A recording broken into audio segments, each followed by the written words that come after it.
तूने कहाँ पर रखा? नहर है ना सामने। बना दो। हेलो फ्रेंड्स, मानसवी ब्लॉग से मैं रेखा बात कर रही हूँ और ये मेरी नन्ही सी प्यारी सी परी है कुकू। फ्रेंड्स को नमस्ते करो बेटे, फ्रेंड्स को नमस्ते करो, बोलो हेलो फ्रेंड्स, बोलो। तो भी बना। ये बच्ची मेरी पूरी दुनिया है और इसी पे सब कुछ कुर्बान है। तो कई लोगों ने मेरे माँ होने पे मेरे बेटी के ऊपर उंगलियां उठाई हैं, तो आज मैं उन लोगों के सवालों का जवाब दूंगी। मैं आपको अपनी प्रेगनेंसी ऑफ जर्नी बताऊंगी। मेरा बच्चा थोड़ा सा शैतान है, बीच बीच में आवाज़ करता है, उसके लिए प्लीज़ मुझे माफ़ कीजिएगा। जब कुकू 7 महीने की थी तब मुझे मालूम चला था। तो आज मैं आपको जर्नी ऑफ प्रेगनेंसी बताने वाली हूँ। कुकू 7 महीने की थी जब मुझे मालूम चला कि डिवोर्स फाइल हो चुका है। उस टाइम मैं अपनी मम्मी के घर थी। प्रदीप मुझे मेरी मम्मी के घर बहुत प्यार से छोड़ के आए थे। कुछ सारी बातें मैं लगता है इसके सोने के बाद ही कर पाऊँ। कुकू, आपकी अम्मा कैसी है? प्यार करती हो आप अम्मा से? कितना प्यार करती हो फ्रेंड्स को बताओ? 2 प्यार करती है। बाबा कैसे हैं आपके? अच्छा, अम्मा आपको क्या खिलाती है? अम्मा क्या खिलाती है आपको? खाना खिलाती? कैसे खिलाती है? ऐसे। निलाती कैसे है आपको अम्मा? नू निलाती है। हाँ, कुकू अपनी अम्मा को कितना प्यार करती है? पुच्ची कर दो। कैसे ऐसे पुच्ची करती है कुकू। हाँ, तो मेरी बेटी मेरे पेट में 7 महीने की थी जब तक उसका जन्म भी नहीं हुआ था। मुझे मालूम चला कि मेरा डिवोर्स फाइल हो चुका है। मुझे ये भी रीज़न नहीं मालूम था कि मेरा डिवोर्स फाइल क्यों हुआ है। फिर उसके बाद क्या था, मैं हस्बैंड के पास गई, वो वहाँ से छुट्टी जा चुके थे 1 महीने की। फिर मैं अपने ससुराल में आई, मम्मी जी से बोला। मम्मी जी ने कहा कि उनको खुद को नहीं पता कि ऐसा क्यों फाइल हुआ है, वो प्रदीप को बुलाएंगी तब बात करेंगी। और फिर रात में मम्मी पापा दोनों मुझे छोड़ के चले गए। मुझे ये भी नहीं पता कि वो मुझे क्यों छोड़ के गए। उसके बाद मेरे पेरेंट्स ने मुझे संभाला और कुकू अब 2 साल की हो गई है। मेरे मम्मी पापा ने मेरी हेल्प की। कोई जाके मेरे मम्मी पापा की जगह लेके देखो, तब मालूम चलेगा एक बेटी का दुख दर्द क्या होता है। मेरे फादर एक अच्छी रेपुटेड पोस्ट पे हैं। मेरे पापा ने, हम 3 बहनें हैं, परियों की तरह पाला। मेरे दोनों भाई मुझसे बहुत, उनके जाने के बाद वो नहीं आए। मैंने बहुत मैसेज किए, बहुत कॉल किया कि मुझसे कोई गलती हुई हो तो मुझे माफ़ कर दो, लेकिन किसी ने मेरी कोई गलती नहीं बताई, क्योंकि असलियत तो ये थी कि मेरी कोई गलती नहीं थी। वहाँ बहुत बड़ा मामला था कि हम जाटों में पैसे लेके शादियाँ होती हैं। तो इस चीज़ को मैं सोशल मीडिया पे ओपन तो नहीं कर सकती, लेकिन आप लोग मेरी बातों से ही सब अंदाज़ा लगा जाएंगे कि मेरी शादी किस वजह से टूट रही थी। फिर मैंने अपनी बेटी को जन्म दिया। उस दिन रात को मुझे अभी तक याद है, मैं अकेले थी, मेरे मम्मी पापा आगरा में थे। मेरा एमनियोटिक फ्लूइड बैग फट चुका था और मुझे पता भी नहीं चला कि, क्योंकि मुझे पेन कहीं था ही नहीं।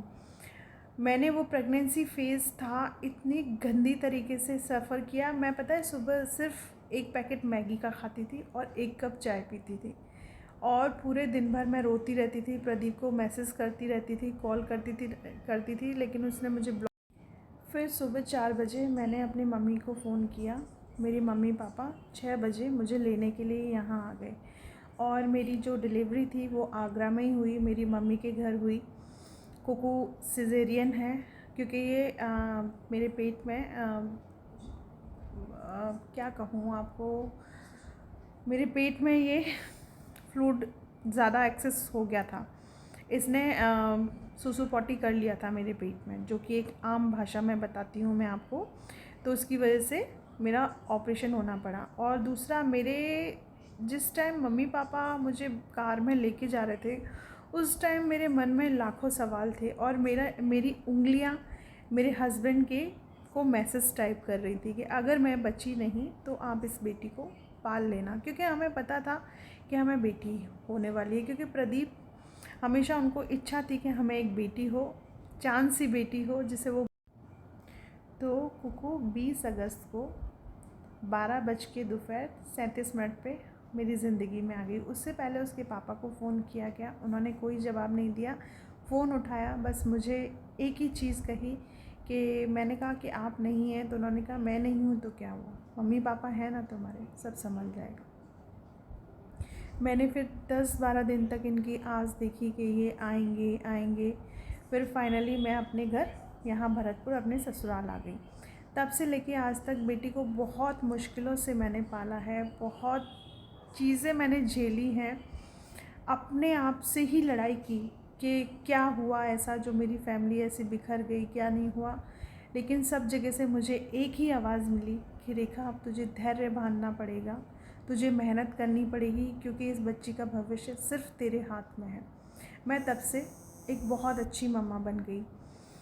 मुझे मेरी तो कुकू 20 अगस्त को 12:37 पे मेरी ज़िंदगी में आ गई। उससे पहले उसके पापा को फ़ोन किया गया, उन्होंने कोई जवाब नहीं दिया। फ़ोन उठाया, बस मुझे एक ही चीज़ कही कि मैंने कहा कि आप नहीं हैं, तो उन्होंने कहा मैं नहीं हूँ तो क्या हुआ, मम्मी पापा हैं ना तुम्हारे, सब संभल जाएगा। मैंने फिर 10-12 दिन तक इनकी आस देखी कि ये आएंगे आएंगे। फिर फाइनली मैं अपने घर यहाँ भरतपुर अपने ससुराल आ गई। तब से लेके आज तक बेटी को बहुत मुश्किलों से मैंने पाला है, बहुत चीज़ें मैंने झेली हैं, अपने आप से ही लड़ाई की कि क्या हुआ ऐसा जो मेरी फैमिली ऐसी बिखर गई, क्या नहीं हुआ। लेकिन सब जगह से मुझे एक ही आवाज़ मिली कि रेखा अब तुझे धैर्य बांधना पड़ेगा, तुझे मेहनत करनी पड़ेगी, क्योंकि इस बच्ची का भविष्य सिर्फ तेरे हाथ में है। मैं तब से एक बहुत अच्छी मम्मा बन गई। फिर मैं इस घर में आ गई। यहाँ पे एक नन्हे से बच्चे को लेके मैं अकेली रही। इस घर का बिल, बिजली का बिल, पानी का बिल सब मैंने चुकाया। मेरे मम्मी पापा मुझे पैसे देते थे, उन पैसों का मैनेजमेंट करके मैं कुकू के लिए खाना भी लाती थी, और उन पैसों से मैं बिजली के बिल और वो सब कुछ भरती थी। फिर उसके बाद धीरे धीरे मैंने आगे की तरफ बढ़ी। उसके बाद मैंने कहीं से अरेंजमेंट किए पैसे के, ऑनलाइन मैं बच्चों को पढ़ाने लग गई जो कि मेडिकल की तैयारी कर रहे थे। साथ में मैंने सिविल की भी पढ़ाई करी। मेरा RAS प्री में सिलेक्शन हो गया था 2022 में, क्योंकि मेरी बेटी 2021 में पैदा हुई थी। तो फिर मैं वहाँ के बाद मैं प्रतिज्ञान, एक कोचिंग सेंटर है जयपुर, मैं वहाँ गई। वहाँ के सर ने मुझे बुलाया, मैंने उनसे फ़ोन पे बात करी। तो उन्होंने कहा देखो रेखा बेटी, उन्होंने मुझे कहा कि 2 साल के लिए तुम्हें सब कुछ भूलना पड़ेगा। तुम ये भूल जाओ किसकी बेटी हो, किसकी बीवी हो, किसकी माँ हो, तुम्हें सब कुछ छोड़ के हमारे पास यहाँ 2 साल के लिए रहना पड़ेगा, तुम्हारा RAS में सिलेक्शन हो जाएगा। लेकिन मैं किसी को नहीं छोड़ सकती थी, ना बेटी को छोड़ सकती थी, ना पति को छोड़ सकती थी, और ना ही घर छोड़ सकती थी। तो मैंने वहाँ से यही ठानी कि मैं एक डॉक्टर हूँ, अपनी डॉक्टरी पेशे में ही काम करूँगी। 2022 इसी सोचने समझने में निकल गई। फिर 2023 में मैंने ठान लिया कि मैं अपना काम स्टार्ट करूँगी। तो मैंने वहाँ से थोड़ा बहुत काम करना स्टार्ट किया। कई सारे NGOs हैं, उनके लिए मैं काम करती हूँ। मतलब मैंने धीरे धीरे स्टैंड लेना शुरू किया। इसमें बहुत सारे लोग आए गए, मुझे परेशान भी किया, मतलब मेरे नाते रिश्तेदार ही थे वो लोग। कई लोगों ने कुछ ना कुछ भद्दा कहा, हर चीज़ को बर्दाश्त किया। लेकिन अब हद हो गई कि मेरे मातृत्व भाव पे ही सवाल उठा दिया लोगों ने। आप अकेले बच्चे को पाल के देखिए, आपके पास लोग हैं, सास है, ससुर है, सब है, ठीक है। और ऐसे मेरे सास ससुर जैसे लोग भी हैं कहीं ना कहीं इन्वॉल्व इन चीज़ों में। मेरे पास तो कोई नहीं था, तब भी मैंने बेटी को, मेरा कोई YouTube चैनल नहीं चलता था कि मैंने हर चीज़ को डाला हो, हर चीज़ की राय दुहाई मचाई हो। बस यहाँ मैं अपनी ऑडियंस को यही बताना चाहती हूँ, मैंने बहुत सफ़र किया है। आप लोगों को, जो लोग गलत फहमी में डाल रहे हैं, आप लोग गलत फहमी में ना आए। हाथ जोड़ के आपसे विनती है कि मुझे और मेरी बेटी को दुआ दें, प्यार दें, क्योंकि हमें इस वक्त आपकी दुआ प्यार की ज़रूरत है। हमने रीस्टार्टिंग की है, मेरे सास ससुर घर वापस आ चुके हैं, मेरी बेटी उनके साथ खुश रहती है। मैं ये सब कुछ अभी ब्लॉगिंग पे नहीं दिखाऊंगी। जिस दिन मुझे कॉन्फिडेंस हो जाएगा कि हाँ मेरे सास ससुर अब मेरे साइड में, कि मेरे सास ससुर अब सही हो चुके हैं, वो मेरे लिए स्टैंड लेने लग गए हैं, क्योंकि यूट्यूब पे बहुत प्रॉब्लम होती है, इसलिए मैं अपनी पर्सनल लाइफ को नहीं दिखाऊंगी। मैं सिर्फ अपने आप को और कुकू को दिखाऊंगी, क्योंकि हमें कोई हक नहीं है कि कोई इंसान नहीं चाहता हो और हम उसे अपनी मतलब कोई भी हो, सास हो, ससुर हो, पति हो, हम उसे अपने सोशल मीडिया पे खींच के लाएं। तो यही सब करूँगी और मुझे उस दिन बहुत खुशी मिलेगी, क्योंकि मेरी मम्मी ने मुझे इतने अच्छे संस्कार दिए हैं, मेरे पापा ने मुझे इतना स्ट्रॉन्ग बनाया है। मैं आपको अपने पापा की, जिस दिन हमारे घर में लड़ाई हुई थी उस दिन की ऑडियो भी सुनाऊंगी कि मेरे पापा मुझे कैसे समझाते हैं, आप लोगों को सुनाऊंगी, क्योंकि मैं अभी पापा से गुस्से में बात नहीं कर रही।